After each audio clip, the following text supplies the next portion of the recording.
पुढच्या बातम्यांकडे वळूयात। नववर्षांच्या निमित्तानं पंढरपूरच्या विठ्ठल रुक्मिणी मंदिराला फळांनी आकर्षक सजावट करण्यात आली आहे। डाळिंब, अननस, सफरचंद, संत्री आणि मोसंबी या फळांचा वापर करण्यात आलाय आणि तब्बल 5 टन फळं या सजावटीसाठी वापरण्यात आली आहेत। विठ्ठल भक्त प्रदीप ठाकूर यांनी ही फळांची सजावट केली आहे।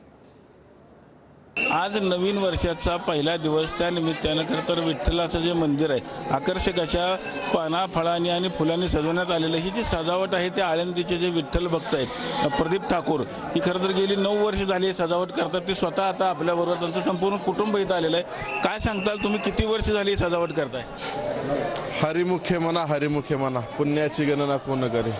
तसं पाहिलं तर 7 वर्ष झाला मी सजावट करतोय आणि यामागील भावना एकच असते की भावी पिढीला 31 डिसेंबरला पबला न जाता पांडुरंगा चरणी येण्याचे वेध लागावे, यामागील भावना हीच असते। आणि आम्ही फळं वापरतो याचं कारण की महानैवेद्य पांडुरंगाला होतो।